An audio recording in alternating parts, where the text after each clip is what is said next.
ഇപ്പോൾ സർവ്വസാധാരണമായിട്ടാണ് uric acid level കൂടി എന്നുള്ള ഒരു കംപ്ലൈൻറ്റ് വ്യക്തികൾ പറയുന്നത് കേൾക്കുന്നത്.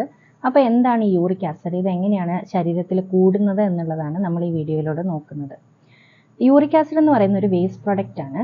അത് ശരീരത്തിൽ ഒരു നിശ്ചിത അളവിൽ ഉണ്ടാകുക എന്നുള്ളത് ഒരു നോർമൽ ആയിട്ടുള്ള കാര്യമാണ്. അപ്പോൾ യൂറിക് ആസിഡ് ഉണ്ടാവുന്നത് പ്യൂരിൻസ് എന്ന് പറയുന്ന ഒരു ഘടകത്തിൽ നിന്ന് അത് മെറ്റബോളിസം നടക്കുമ്പോഴാണ് അതിൻ്റെ ബൈ പ്രൊഡക്റ്റ് ആയിട്ടാണ് യൂറിക് ആസിഡ് ശരീരത്തിൽ ഉണ്ടാവുന്നത്. അപ്പോൾ ഈ പ്യൂരിൻസ് എന്ന് പറയുന്നത് ഈ ഡെഡ് ആയിട്ടുള്ള സെൽസ്, അതായത് ഓൾഡ് സെൽസ്, അതിനെ വിഘടിക്കുമ്പോൾ ഉണ്ടാകുന്ന ഒരു പ്രൊഡക്റ്റാണ് ഈ പ്യൂരിൻ. അപ്പോൾ പ്യൂരിൻ നമ്മുടെ ശരീരത്തിലേക്ക് എത്തുന്നത് പലതരം ഫുഡ് ഐറ്റംസിലൂടെ ആയിരിക്കും. മെയിനായിട്ടും അതിനാണ് ഒരു സാധ്യതയുള്ളത്. റെഡ് മീറ്റ് പ്യൂരിൻ അടങ്ങിയ ഒരു ഫുഡ് ഐറ്റമാണ്. അതുപോലെ തന്നെയാണ് സീ ഫുഡുകൾ, പിന്നെ ബിയർ, ഇതൊക്കെ അധികമായിട്ട് കൺസ്യൂം ചെയ്യുന്ന ആൾക്കാർക്ക് പ്യൂരിൻസിൻ്റെ അളവ് കൂടുതലായിരിക്കും. അപ്പോൾ ഇതിൻ്റെ കാറ്റബോളിസം നടക്കുന്ന സമയത്ത് ഒരു ബൈ പ്രൊഡക്റ്റ് ആയിട്ടാണ് യൂറിക് ആസിഡ് ശരീരത്തിൽ കൂടുന്നത്. പ്രത്യേകിച്ച് റെഡ് മീറ്റിനകത്ത് ഇതിൽ ഈ ഓർഗൻസ് മീറ്റായിട്ട് യൂസ് ചെയ്യുക, അതായത് കിഡ്നി, ലിവർ പോലെയുള്ള ഓർഗൻസ് നമ്മൾ ഫ്രൈ ഒക്കെ ചെയ്ത്, ഇപ്പോൾ ലിവർ ഫ്രൈ ഒക്കെ കൂടുതലായിട്ട് കഴിക്കുന്ന ആൾക്കാർക്കൊക്കെ ഇത് വളരെയധികം കൂടുതലായിട്ട് കാണപ്പെടും. അപ്പോൾ ഇങ്ങനെയുള്ള ആൾക്കാർക്ക് യൂറിക് ആസിഡ് ലെവൽ കൂടും. യൂറിക് ആസിഡ് എങ്ങനെയാണ് ശരീരത്തിൽ നിന്ന് പുറന്തള്ളുന്നത്?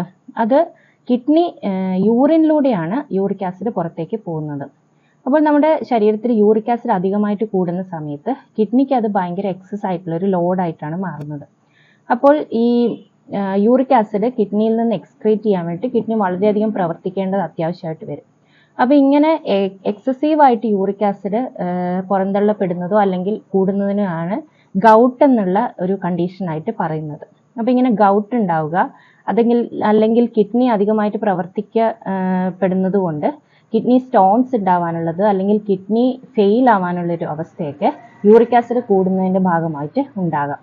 പിന്നെ ചില രോഗങ്ങൾ, അതായത് ക്യാൻസർ, ഹീമോലൈസിസ്, പിന്നെ സോറിയാസിസ് തുടങ്ങിയ കണ്ടീഷൻസ് ഒക്കെ ഉള്ള ആൾക്കാർക്ക് ഈ സെൽസ് ബ്രേക്ക് ഡൗൺ ആവുന്നത് അല്ലെങ്കിൽ അധികമായിട്ട് സെല്ലുകൾ ഉണ്ടായി അത് നശിച്ചു പോകുന്നത് അങ്ങനെയുള്ള കണ്ടീഷൻസ് ആണ്. അപ്പോൾ അവർക്ക് ഈ പ്യൂരിൻസ് ശരീരത്തിൽ തന്നെ കൂടുതലായിട്ട് ഉണ്ടാകാം. അങ്ങനെയുള്ള ആൾക്കാർക്ക് യൂറിക് ആസിഡ് കൂടാറുണ്ട്. പിന്നെ കുറച്ച് ഫണ്ണി ആയിട്ടുള്ള കാര്യം എന്താണെന്ന് വെച്ചാൽ, പണ്ട് കാലത്ത് യൂറിക് ആസിഡ് കണ്ടുപിടിച്ചിരുന്ന സമയത്തൊക്കെ ഇതിനെ ഡിസീസസ് ഓഫ് കിങ്സ് എന്നാണ് വിളിച്ചിരുന്നത്. അതായത് ഈ ഗൗട്ട് എന്ന് പറയുന്ന യൂറിക് ആസിഡ് കൂടുന്ന ഈ കണ്ടീഷനെ, ഗൗട്ട് എന്ന് പറയുന്ന കണ്ടീഷനെ ഡിസീസസ് ഓഫ് കിങ്സ് എന്നാണ് പറഞ്ഞിരുന്നത്. അതായത് ഈ റെഡ് മീറ്റ് ഇങ്ങനത്തെ ഫുഡ് ഐറ്റം ഒക്കെ ഏറ്റവും കൂടുതൽ കഴിച്ചുകൊണ്ടിരുന്ന കുറച്ച് ധനവാന്മാരായിട്ടുള്ള ആൾക്കാരായിരുന്നു. അപ്പോൾ അവർക്കാണ് ഈ കണ്ടീഷൻ കൂടുതലായിട്ട് കണ്ടിരുന്നത് അന്നത്തെ കാലത്ത്. പിന്നെ വേറൊരു തെറ്റായ ഒരു ചിന്തയാണ്, അത് യൂറിക് ആസിഡ് കൂടിക്കഴിഞ്ഞിട്ടുണ്ടെങ്കിൽ നമ്മൾ എക്സസൈസിലൂടെ അത് നമുക്ക് പരിഹരിക്കാം. പക്ഷെ ചില വ്യക്തികൾ ഉടനെ തന്നെ എക്സസൈസ് പോയി ചെയ്ത് ഒരു 1 വീക്ക് എക്സസൈസ് ചെയ്തിട്ട് ഉടനെ തന്നെ പിന്നെയും പോയി യൂറിക് ആസിഡ് ചെക്ക് ചെയ്യും. അങ്ങനെയുള്ളവർക്ക് ചിലപ്പോൾ യൂറിക് ആസിഡ് കൂടുതലായിട്ടായിരിക്കും കാണുക. കാരണം എന്താണെന്ന് വെച്ചാൽ, യൂറിക് ആസിഡ് കൺട്രോൾ ആവണമെന്നുണ്ടെങ്കിൽ നമ്മൾ ഒരു ലോങ് ടേമിൽ എക്സസൈസ് ചെയ്താൽ മാത്രമേ യൂറിക് ആസിഡ് കൺട്രോൾ ആവുകയുള്ളൂ. കാരണം നമ്മൾ പെട്ടെന്ന് പോയിട്ട് എക്സസൈസ് ചെയ്യുമ്പോൾ ചില സെൽസ് ഒക്കെ ഡൈ ആവാനുള്ള ചാൻസ്, അതായത് ചില മസിൽ സെൽസ് ഒക്കെ ബ്രേക്ക് ഡൗൺ ആവാനൊക്കെ ഉള്ളൊരു ചാൻസ് ഉണ്ട്. അപ്പോൾ അവിടെ കുറച്ച് കൂടുതൽ പ്യൂരിൻസ് നമ്മുടെ ശരീരത്തിൽ കൂടുകയും യൂറിക് ആസിഡ് കൂടുകയുമാണ് ചിലപ്പോൾ തുടക്കത്തിലേ ചെയ്യുക.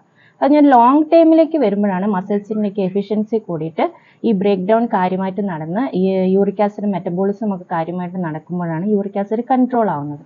അപ്പോൾ നിങ്ങൾ യൂറിക് ആസിഡ് എക്സസൈസിലൂടെ കൺട്രോൾ ചെയ്യാൻ ഉദ്ദേശിക്കുന്നത്, അത് തന്നെയാണ് ഏറ്റവും നല്ലൊരു റെമഡി എന്ന് പറയുന്നത്.